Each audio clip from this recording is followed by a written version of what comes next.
build on here, but I think it's going to be a long journey. And there's a part of me that thinks that we could dismiss this Bournemouth game if we're not careful, because since they got beat 6-1 by Man City at the Etihad, they're unbeaten in 4 Premier League games. In fact, they've won 3 and lost and drawn 1. I think they beat Newcastle at Bournemouth, they drew with Villa at Bournemouth, and they've beaten Palace and Sheffield United away.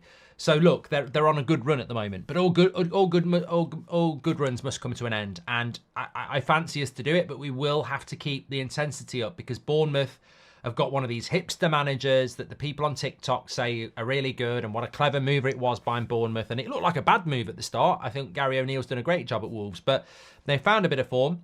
And you know, this is a potential banana skin for United, where Bournemouth really arrive and everyone goes, that's amazing, they've been to Old Trafford and won. And they certainly can come and play a style of football that's very energetic, and they'll certainly try and be adventurous.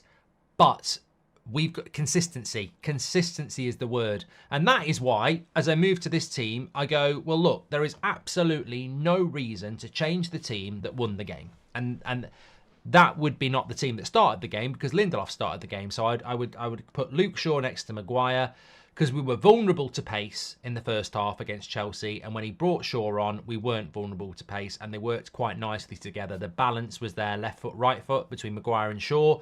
Delo played really, really well. Reguilon worked well as well. And then you've got Amrabat, McTominay, Bruno, and that front three that worked so well as a front six in the press, supplemented by the fullbacks and a higher line, which you can do with Luke Shaw. So I think the team picks itself. There is no reason to make any changes. And if this team plays anything like it did in the first half against Chelsea, I'm still so happy about the amount of shots we had, and also the amount of chances, good chances we created. I think that it's probably not been promoted as much as it should do, so I'm just going to promote it here for 10 seconds.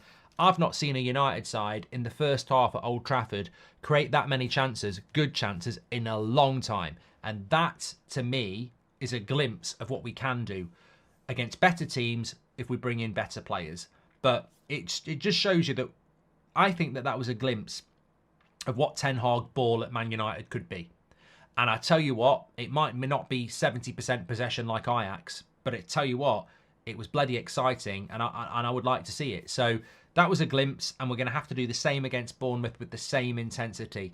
There cannot be any substitutions. And the interesting thing is, I suppose, the Rashford conversation. Somebody would say, is there any opportunity for Marcus Rashford to come into this game? And there is. There honestly is, because you don't know whether you're going to pick up any knocks. Man United have been very unlucky with injuries, and it would be horrible.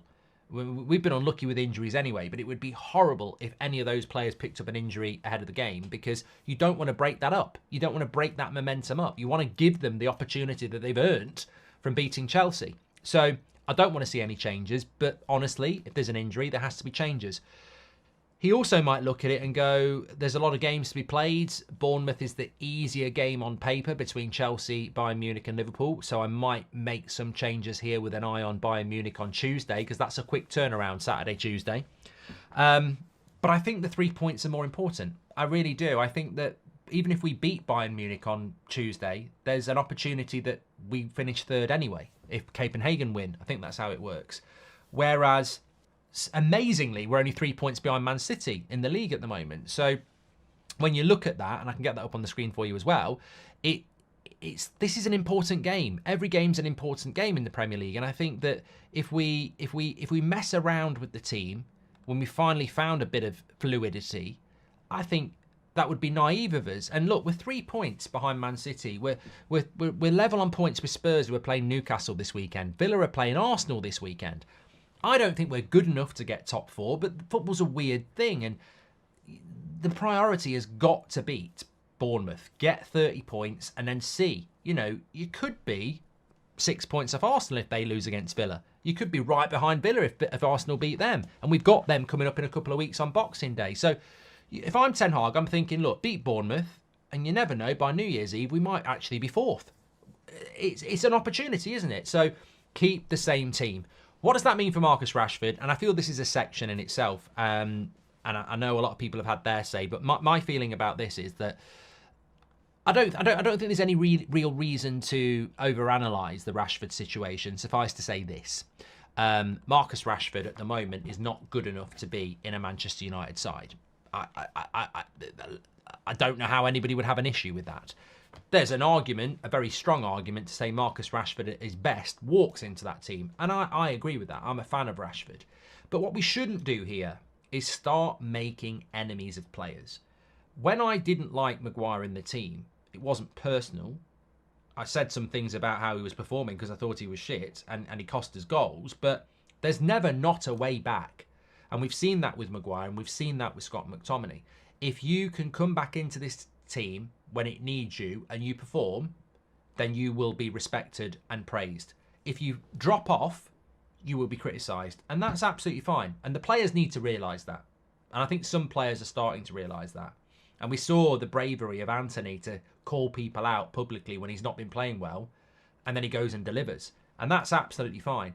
What Marcus Rashford needs to do is stop looking at external reasons to, flex your muscles with your massive reach that you have, that you've earned, and look in the mirror. I think projection is a bad idea when you're not performing well. It's about reflection. Look inside, look at what's going on, and, face the very, very simple scenario that most footballers will face at some point.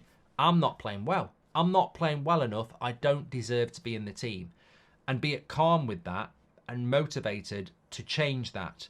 Because I do feel that with certain players in that United squad, they get the hump when they're not in the team. And that's not Rashford. You know what other players I'm talking about. They think they should be in the team and they blame everyone else for why they're not in the team. And what we have seen away from Man United and Man United is you can be out of this team for a while, wait for your opportunity, grab it, and then you stay in there. And that is what Rashford's going to have to do. He's going to have to wait to get his chance and take it. 10 minutes coming on for Rasmus when Rasmus has run his socks off and that's not your game, you're never going to make a difference. I think Rashford's hoping they break away and he scores. But he's never going to do what Rasmus does because that's not what Marcus Rashford is. Marcus Rashford's looking at Garnacho. The future of Rashford is very difficult because he is best in Garnacho's position. But Garnacho is performing better than him and also has a higher ceiling than him. There is a conversation to be had as to where does Marcus Rashford fit into this team. That is a conversation.